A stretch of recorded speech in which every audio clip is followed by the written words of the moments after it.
बिस्मिल्लाहिर्रहमानिर्रहीम, अस्सलाम वालेकुम। जब से 30 अप्रैल की तारीख का ऐलान हुआ है, हुकूमत बहुत ज़्यादा मुश्किल में आ गई है, क्योंकि अब हुकूमत को मसला ये पड़ गया है कि वो लोग जो इनके लिए बड़े अहम थे और इनका ये ख्याल था कि इनके कहने पर वो कुछ भी कर गुजरेंगे, कोई भी पकड़ धकड़, इमरान खान के खिलाफ कोई भी इंतकामी कार्रवाई वो की जाएगी, अब वो अफसरान हाथ खड़े कर रहे हैं, जवाब दे रहे हैं। 30 अप्रैल का इसलिए भी इसमें ताल्लुक है कि अब सबसे बड़े सूबे पंजाब में, जहां आबादी सबसे ज़्यादा है, 12.5 करोड़ की आबादी है, इमरान खान साहब लाहौर में हैं। अब आप देखिए कि कोशिश तो ये थी कि उनको मुश्किल में डाला जाए, कोई जेल, कोई केसेस, ये सब कुछ किया जाए, लेकिन अब मसला कहाँ आ रहा है? मसला ये आ रहा है कि अब ब्यूरोक्रेसी को भी नज़र आ रहा है कि आने वाली हुकूमत किसकी है। सर्वेज भी हैं, बाकी ज़ाहिर है उनकी अपनी रिपोर्ट्स होती हैं, सबको नज़र आ रहा है या तो उनके रिपोर्ट्स के तहत। तो अब उनको भी पता है कि अगर हम इन इंतकामी कार्रवाइयों का हिस्सा बने तो फिर हमारे साथ क्या होगा। अभी आप देखें कि कितना बड़ा अफसर जो है उसने इनकार कर दिया इमरान खान साहब के खिलाफ जाली मुकदमात बनाने से, और किस तरह से तहरीक इंसाफ के खिलाफ उनको इस्तेमाल करने की कोशिश हुई। और अब उन्होंने जब इनकार किया ही नहीं हुए तो इमरान खान की तरफ आ गए, इमरान खान के साथ खड़े हो गए। तो अब हुकूमत के लिए कितनी मुश्किल बन गई है। सिर्फ यही नहीं है, हुकूमत को कई तकर्रुर तबादले करने पड़ रहे हैं जो कि रुक भी रहे हैं, क्योंकि निगरान सेटअप से ये सब करवाने की कोशिश हो रही है। 18वीं तरमीम के बाद आप देखिए सूबों के इख्तियारात ज़्यादा हो गए हैं। अब विफाक से निगरान सेटअप पर प्रेशर आता है, बिल्कुल उस तरह से कि जिस तरह अभी आप देखिए कि गवर्नर खैबर पख्तूनख्वा का कह रहे हैं कि जी वो खत आया हुआ इलेक्शन कमीशन से, मैं नहीं खोलूंगा, वो पीर को सेक्रेटरी आएगा तो वो खोलेगा। अब देखिए ना कैसी ड्रामेबाजी हो रही है। तो इसी तरह से अब चूंकि पंजाब में तो ऐलान हो गया 30 अप्रैल का, बड़ा मुश्किल है मामला कि कैसे रोकें, और इस चीज़ की ब्यूरोक्रेसी को समझ आ रही है। अब वो निगरान सेटअप पर बोझ आता है, उन पर वो कहते हैं इसको लगा दो, इसको लगा दो, ये अफसर हमारे गैर कानूनी काम नहीं कर रहा, इसको हटाओ, ये बंदे को लाते हैं। अब मसला यह है कि ठीक है कि करप्ट आदमी को, 2 नंबर आदमी को आप लेकर आएंगे, उसको भी पता है कि मुझे बाद में तो लगना नहीं, यही मेरे पास चंद हफ्ते हैं, इसी में जितना हो सकता है, जितने महीनों में मैं माल बना सकता हूं कर जाऊं, तो फिर उसमें बाहर निकल जाएंगे। बहुत से ऐसे अफसरान हैं जो बाहर से इंपोर्ट करके लाए गए हैं, फिर वो बाहर निकल जाएंगे, बहुत दौलत कमा लेंगे। तो ये तो सूरत हाल है। अब देख लीजिए किस तरह का इस्तकबाल हुआ है, किस तरह का इस्तकबाल हुआ है शाह महमूद कुरैशी का जेल से रिहाई पर, किस तरह से आप देखिए जुल्फी बुखारी का इस्तकबाल हुआ है, किस तरह से असद उमर का इस्तकबाल हुआ है, किस तरह से आजम स्वाति साहब का इस्तकबाल हुआ है, और फिर वो क्या कहानी सुनाते हैं कि जेल में क्या होता रहा है, उनके हौसले किस तरह से बुलंद रहे, उनके कारकुनों ने क्या किया। अब तो असद उमर साहब रिहाई के बाद कह रहे हैं कि बंद कमरों में जो फैसले हैं अब वो खत्म हो रहे हैं, उनका वक्त खत्म हो गया। क्योंकि अब मैंने आपको बताया ना कि जो रियासती मशीनरी है उसमें भी जो लोग हैं, ब्यूरोक्रेट्स हैं, उनको समझ आ रही है कि क्या हो रहा है। अब इसीलिए आप देखें कि हुआ क्या है कि डीजी नैब लाहौर को हटा दिया गया है। डीजी नैब लाहौर अली सरफराज का तबादला कर दिया गया है और खिदमात पंजाब हुकूमत के सुपुर्द कर दी गई हैं। आप देखिए ना, जहां इनका बस चलता है वो कर रहे हैं, लेकिन लोग इनकार कर रहे हैं। अभी आपने हाल में देखा, खुद इनके लगाए हुए चेयरमैन नैब आफ्ताब सुल्तान ने इनकार किया और उन्होंने कहा कि मुझसे ऐसी चीजें करवाने की कोशिश हो रही थी जो गलत थी, गैर कानूनी थी, मैंने इनकार कर दिया, मैं नहीं कर सकता इस तरह के काम। फिर उन्होंने कहा कि सिर्फ 1% अफसर बुरे हो सकते हैं, बाकी नहीं। अब ये वो नैब है जिसके बारे में खुद कहते हैं कि नैब के होते मुल्क नहीं चल सकता। अब उस नैब पर दबाव है कि गलत, जाली, झूठे मुकदमात बनाओ, और वो अब इनकार किया जा रहा है। हत्ता कि आप देखें कि ये रिपोर्ट हुआ है कि इन पर जाली और झूठे मुकदमे बनाने के लिए दबाव था और इन्होंने इनकार किया, अली सरफराज ने। और कहा क्या गया इनको, ये अब शाकिर महमूद अवान साहब, ये हम न्यूज़ पे सीनियर रिपोर्टर हैं, इससे पहले डॉन में, पब्लिक में काम कर चुके हैं, उन्होंने ये ट्वीट किया है। डीजी नैब लाहौर को तब्दील कर दिया गया। अली सरफराज ने उस्मान बुज़दार, चौधरी परवेज़ इलाही के खिलाफ तहकीकात की मुखालफत की थी। अली सरफराज के मुताबिक शवाहिद नहीं है, नए तरमीमी ऑर्डिनेंस के बाद ये तहकीकात नहीं की जा सकती, नैब जराए। अब नैब खुद उसके अंदर अफसर बता रहे हैं कि जी हम पर ये दबाव आ रहा है, जिस तरह आफ्ताब सुल्तान पर था तो इस्तीफा देकर चले गए, जो नहीं देते उनके तबादले कर दिए जाते हैं, अली सरफराज का जिस तरह कर दिया गया। अब किसी को ज़ाहिर है इन वादे वईद पर लाया जाएगा कि जी तुम आकर यही झूठे मुकदमे बनाओगे, करोगे, लेकिन दूसरे अफसरान फिर कहेंगे कि भाई ये बनता ही नहीं है, कानून में नहीं बनता, आगे जाकर हमारी सुबकी होगी। तो ये प्रेशर्स आ रहे हैं, और ये कोई एक नहीं है। आपने गुलाम महमूद डेगुर का देखा, CCPO लाहौर का मामला आपने देखा, दीगर जगहों पर आप देखिए कि क्या हो रहा है। और उनमें मैं आपको एक मिसाल देता हूं कि 5 आला अफसरान, उनके भी आप देखिए कि तबादले किए गए हैं। ये इसीलिए जिसमें जेल खाना जा, दीगर, इन सबको क्यों? क्योंकि जनाब जो हम कह रहे हैं वो किया जाए, वो हो नहीं रहा। किस तरह के हम कोई मुकदमे बनाएं, कुछ तो करें। अब उसी में आप ये देखें कि 5 पुलिस अफसरान हैं। मैं आपको इनके नाम भी बता देता हूं।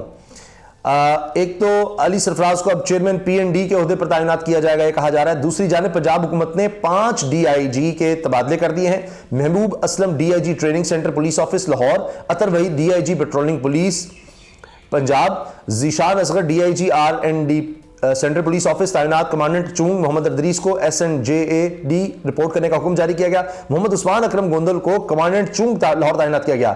लाहौर हाईकोर्ट का सुनिए, उधर लाहौर हाईकोर्ट ने निगरान हुकूमत की जानिब से IG जेल खाना जात मुबश्शिर अहमद खान को तब्दील करने के नोटिफिकेशन पर अमल दरामद रोक दिया।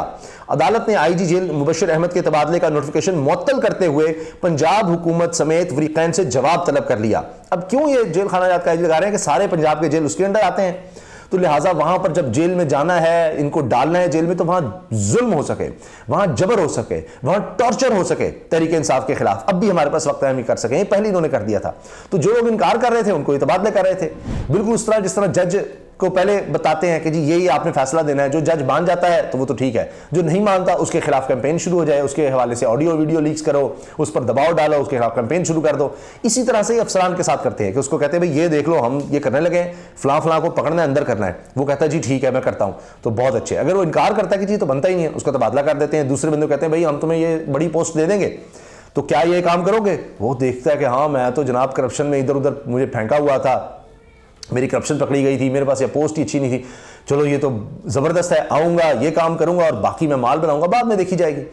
तो जो मेरिट जिस पर नहीं आता होगा, इसी तरह से फिर वो शख्स को लगा दिया जाता है कि ये तुमने काम करने हैं। अब बीच में जनाब अदालत आ जाती है, वही बात जो DG नैब ने समझाई होगी कि जी केस नहीं बनता।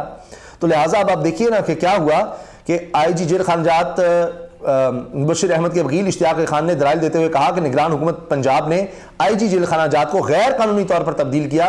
निगरान हुकूमत को IG जेल खाना जात पंजाब के तबादले का कोई इस्तेहकाक नहीं। निगरान हुकूमत का काम इंतखाबात के लिए इलेक्शन कमीशन की मुआवनत करना, तकर्रुर तबादले इनका काम नहीं है। लेकिन हर सतह पर किए गए हैं, LDA में किए गए हैं, और ये सब कह रहे हैं कि इसलिए किए गए कि वो जिन्होंने ज़मीनें और सारा प्लॉटिंग और गैर कानूनी हाउसिंग सोसाइटीज़ वो जिसने करवानी थी लीगल, सारा पूरा कर लिया जाए, और उसमें जाहिर है कि खरबों रुपया इसमें इन्वॉल्व है। तो ये सारी कहानी इसलिए है। ये सब बातें आप देखिए रिपोर्ट भी हो रही हैं। अफसरान जो अपराइट हैं, जो समझते हैं, और वैसे भी वो समझते हैं जाकर हमारे लिए मुश्किल होगी, अदालत में हम प्रूव नहीं कर सकते, तो इस वजह से जनाब आप देखें कि लोग इनकार कर रहे हैं। और अब असद उमर ने भी कह दिया कि बंद उम्र के फैसले खत्म होने जा रहे हैं। और वहां पर जिस तरह से हौसला नजर आया, वहां पर जो पुलिस एहलकार थे वो भी कह रहे थे कि कमाल, हमने ऐसे कारकुनान नहीं देखे, इतने हौसले वाले, इतने बुलंद हौसले वाले। कमाल कर दिया है कि आप लोग जेल में आकर भी आपके हौसले नहीं टूटे। तो ये बात है, वरना तो जिस तरह शाह महमूद कुरैशी साहब बता रहे हैं कि उनके साथ क्या क्या हुआ, यानी उनको पानी का जी आप पिए ही ना, क्योंकि पानी जब पीते थे उनको डिहाइड्रेशन होती थी, तो फिर उनको वॉशरूम नहीं जाने देते थे, और फिर वो एक ही बुनियाद थी, उसी को धो कर बार पहनते थे कि मच्छर काट रहे हैं उससे बचा जा सके। तो वो सब उन्होंने बताया। तो ये देखिए इसके बावजूद वो लोग डटे रहे। अब देखें ना, साथ ही कि जी उस्मान बुज़दार नैब में पेश, 2.5 घंटे तफ्तीश, 10 मार्च को दोबारा तलब। और जब आफ्ताब सुल्तान जो है उन्होंने इस्तीफा दिया, उसके बाद ही इमरान खान, उनकी अहलिया और फवाद चौधरी दीगर के खिलाफ वो नोटिस नैब का सामने आ गया था, रावलपिंडी का। तो ये सारी सूरत हाल अब आपके सामने है, ये सब कुछ हो रहा है।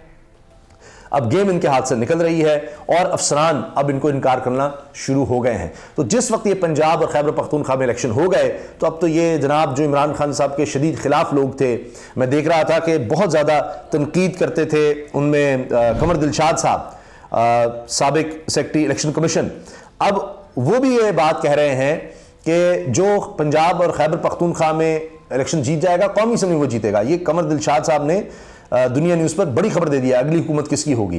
तो इसी से आप अंदाज़ा लगाइए कि अब वो लोग जो इमरान खान साहब पर शदीद तनकीद किया करते थे, वो भी अब ये बात साफ कह रहे हैं कि जनाब पंजाब और खैबर पख्तूनख्वा में जो जीतेगा, और वो बता रहे हैं, साबिक सेक्रेटरी इलेक्शन कमीशन रहे हैं, तज्जियाकार भी हैं, कॉलम भी लिखते हैं, रिपोर्ट्स वो भी देख रहे होते हैं, जो ग्राफ्स आ रहे हैं, जो सर्वेज आ रहे हैं वो भी देख रहे हैं, और उनको भी तजर्बा है सारा के इलेक्शन के डायनामिक्स का। तो वो कहते हैं पंजाब और खैबर पख्तूनख्वा में इमरान खान जीता नजर आ रहा है, जब यहाँ से जीत हो जाएगी तो कौमी असम्बली भी बोले जाएंगे, तो उनकी हुकूमत बनती नजर आ रही है। इसीलिए अब आप देखिए ना, मैंने बताया सेक्रेटरी इलेक्शन कमीशन हो, इलेक्शन कमीशन खुद है, वो भी आप देखिए आखिरकार घुटने टेक रहा है। उसने भी 30 अप्रैल का कह दिया है सदर के साथ मिलकर। तो अब खैबर पख्तूनख्वा के गवर्नर पर जनाब प्रेशर है और अब इनको समझ नहीं आ रही क्या करें। तो ये इलेक्शन कमीशन जिस तरह लाइन पर आ रहा है, इसी तरह दीगर आप देखिए इदारों में बैठे लोग भी समझ रहे हैं कि अब मामला क्या है। हत्ता कि अमजद शुएब साहब, जनरल रिटायर्ड अमजद शुएब साहब की रिहाई जिस तरह अमल में आई है, आप देखिए, वरना तो था पता नहीं कितना अरसा भी जुडिशल होगा, जमानत करानी पड़ेगी, वो केस ही खत्म हो गया, गलत केस था, खत्म हो गया। तो जुडिशरी में, लोग जुडिशरी में जो एक फोन पर बेचारे हिल जाते थे, वहां भी अब देखिए कुछ लोग ऐसे हैं जो डट रहे हैं, जो समझ रहे हैं कि जनाब माहौल बदल रहा है, अब हमें इतने दबाव में आने की जरूरत नहीं है। अल्लाह हाफिज।